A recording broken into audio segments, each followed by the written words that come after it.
Some news just coming in. Well, ahead of Rahul Gandhi's grilling BJP's big attack, BJP slammed Congress's Satyagraha.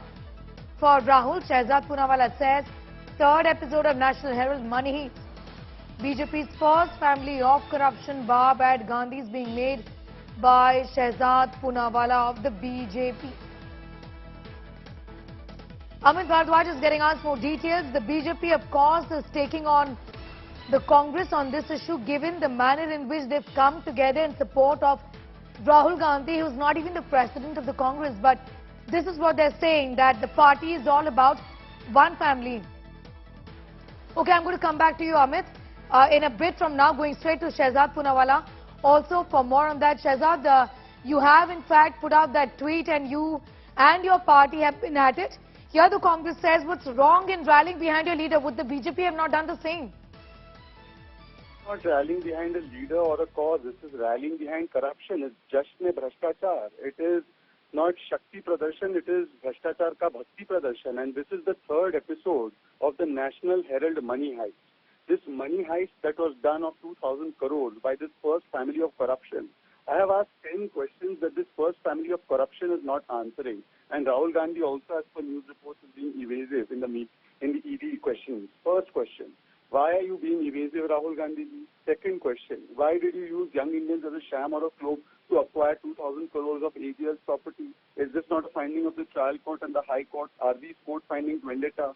Did you not waive off 90 crores to young Indians? How did you do that? Was the Congress party empowered by its donors to do that? Did shareholders like Shantilal Bhushan of AGL not say that this was an illegal transfer of shares to the first family which had 76% shares in Young Indians? Did you not transact with Gotex? And I was seeing reports about this Gotex company on your channel right now. What charity was Young Indians doing till 2016, till the investigations began? Why did they not start the newspaper immediately? They only started it in 2016. And did accused number 1 and accused number 2 get any relief from any court? Was the IT reassessment order not upheld by the High Court and the Supreme Court, which was challenged by their lawyers? So, these 10 questions, instead of answering this, Mr. Surjewala and the CM. And by the way, we have 2 CMs who have left their states to Bhagwan Bharote, and they are in Delhi for the last 3 days. Can Mr. Baghel and Mr. Ashok Gehlot tell us that what is the fault of the Janta of Chhattisgarh and Rajasthan, that the CMs have no attention to pay in those states? Rajasthan, every second day there is a communal tension there. Mr. Chief Minister has nothing to do about the women atrocities in Rajasthan, but he is camping here in Delhi to protect corruption. Okay. So I think this is gross irresponsibility of the Congress party, and this is an attempt to try and stifle the agencies from doing their work. Okay. The Congress, of course, continues to maintain that how is that the ED does not question anybody from the BJP. It does appear that they're only targeting opposition leaders, opposition workers, and that seems to be the agenda of the ED. This has become such a stale argument. If Mr. Surjewala and his company have any allegations that they think are worth the paper they are on, they should go to a court of law. Last time they said this about Rafale matter, and Rahul Gandhi had come up with Chaukidar Chor hai. We all know what the Supreme Court did on that. He had to apologize unconditionally for using those languages and for also making false allegations.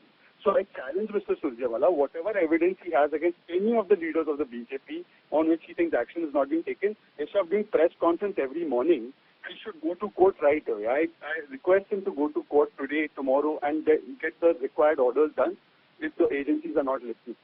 All right. Shehzad Poonawalla, I'm thanking you for the moment.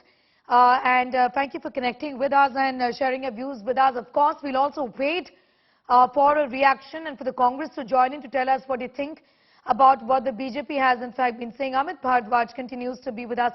Amit, that's the questions the BJP has been asking and something that we've also asked, because the legal route really is open before the Congress. They can take it if they want to, but they're not doing it as of now. They've also raised the issue of jurisdiction. One of the arguments is that this falls within the purview of the Income Tax Department. If they believe so, then why do they not challenge this in a court of law? Well, Sneha, what we heard Shehzad Poonawalla, putting out those 10 questions, these are essential questions which are being asked by the Bharatiya Janata Party leaders time and again for the past several years since this entire case came in the public platform. and the ED has been questioning Rahul Gandhi for the past, this is the third day that Rahul Gandhi will be grilled in the ED office. However, the response that we are getting from the Congress party, two responses that needs to be underlined here is that, number one, they are saying that this entire case, the ED does not have jurisdiction over the entire case. It does not fall under the PMLA Act.